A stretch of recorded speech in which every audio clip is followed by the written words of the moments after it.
If you want to stay up to date with all current hip-hop events and releases, make sure to subscribe and become part of this community. Oh, and also, go cop that fresh merch and listen to my new songs in the description. Kanye West just dropped the song, and there is more meaning behind it than you might originally think. So let's look at this, and let's look at the meaning behind Ye's or Kanye's new song, Censori Overload. Let's jump straight into this. So about 2 days ago, Kanye posted a new snippet, a new song actually, on his Instagram.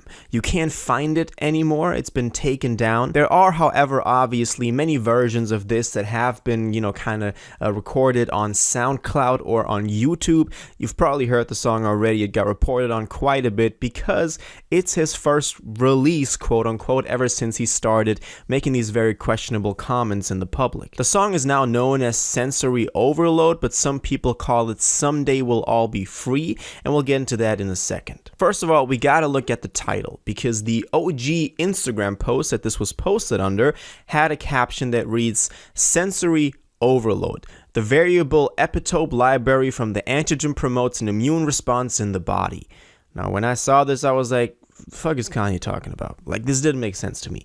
When you actually look at it, and people call this Censori Overload, this entire song, but obviously he spelled sensory wrong. In the sense of the actual sensory overload, it would be if you have too many, impulses from your senses. So from, smelling, seeing, feeling, stuff like that. And when you have too much of that, people can sometimes react to it differently. Many people get headaches, but that's way too much into the biology, but y'all know what I mean. But he specifically and intentionally spelled it wrong. And the reason behind this is that this now includes the word censor. So it says sensory overload, also in a way referring to censorship, which is definitely a direct response or a direct comment on the many censorships that he's received over the past months, half a year, on Twitter, on Instagram, on being canceled, stuff like that. So I really thought that this was a nice way that he played on this, because actually there aren't many words in the English language that have the word censor in them, and he used it in a very creative way. So shout out to my man Ye on this one. But the rest of the title actually, or the caption, actually refers to some real biology. Now, there is actually a relationship between so-called epitopes and antigens. I have a little thing here, from Britannica that you can look at if you're really interested, but it was just funny that he used this. It basically refers to something triggering a response in the immune system, but honestly, I don't see what this has to do with the censorship thing. Maybe he's saying that people are getting quote-unquote triggered, that it triggers a response.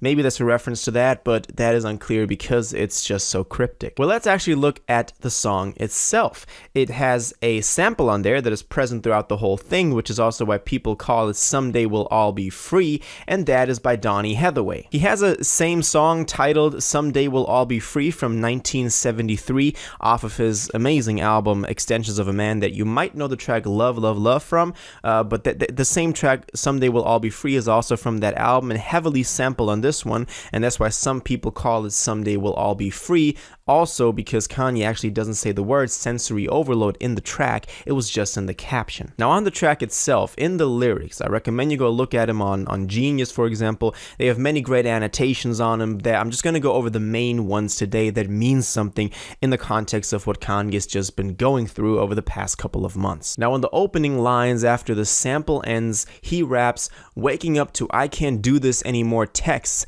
and the Bible said I can't have any sex till marriage, no drop till Paris, the meek shall flourish, so where's my heiress? And likely the first line of this, so waking up to I can't do this anymore text, is referring to his recent breakup with the Brazilian supermodel Juliana Nalu, that they've been dating for 2 months, and only recently she posted on her Instagram that she's single. I don't want to get into the gossip of that, but I'm just saying that is maybe something that is affecting Kanye too. I mean, getting divorced from Kim, now they finally settled it. We've got the reports on that a couple of days ago. Now going through a breakup that, it was only 2 months, but still, it's something that affects you. Also, that line about the meek shall flourish, so where's my heirs? That is a Bible reference, and there's a great annotation for that on Genius.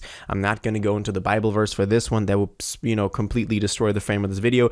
But if you're interested, I would recommend you go check out the annotation on Genius. He also called everybody a Karen. So Maybe that's a reference to being politically too correct. Maybe that's a reference to immediately pointing out anything that doesn't fit in the propaganda, as Kanye likes to call it. I just thought that was funny that he puts like Bible verses on here and then like everyone's a Karen. I just thought there was a nice little contrast there. Also, what I thought was very, kind of statement worthy was the outro to this track. The outro that Kanye does is an outro after that as well, where Kanye raps, "Tweeted DEFCON, now we passed 3. Tweeted DEFCON, now we passed 3." And this is obviously referring to his tweet from the beginning of October where he said going DEFCON 3 on Jewish people. That was the reason he got banned from Twitter, and rightfully so. That is actually incitement to violence, as Elon Musk now also said on his ban from Twitter. Funnily enough though, not a lot of people know what this means, and the way that he said it now, I said going DEFCON 3, now we passed 3, and the meaning behind this is that Kanye misspelled the word DEFCON, and DEFCON is actually a term referred to the escalation levels in the military that they use to kind of gauge and escalate a certain situation. And for example, phase 3 or DEFCON 3 would be to force readiness increased above normal levels. Now he's saying it's past level 3, so he's saying it's like DEFCON 4 or 5 being the highest one.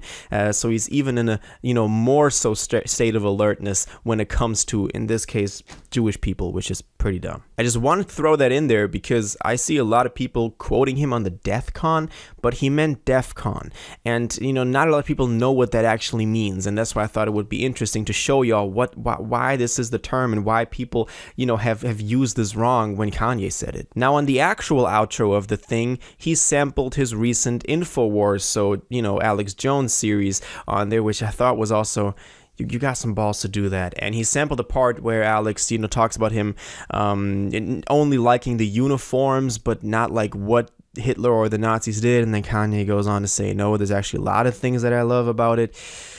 I don't know how to feel about that, bro. That's just Kanye, man. But this obviously also plays in with the entire theme of this thing being called Censori Overload, because that was like the clip and that was the show that he went on that just completely escalated things, even though he got quoted very out of context by a lot of media outlets. But if you watch the entire thing, it's pretty disturbing. But the media disturbed it to a way that wasn't fair to Kanye. I gotta give him that. As much as I want to condemn him for everything he's done over the past couple of weeks, the media does their job too in just taking little statements like "I love Hitler," but then not looking at the context of what he was saying. He was saying like, there's something positive about everybody, and I don't want to be told I can't look at positive things that people did, even if they were evil. So y'all gotta put it in context. But still, like, I'm still on the side of like, yeah, this is only right that Kanye got banned. But this is Kanye's new song, Censori Overload. Someday we'll all be free.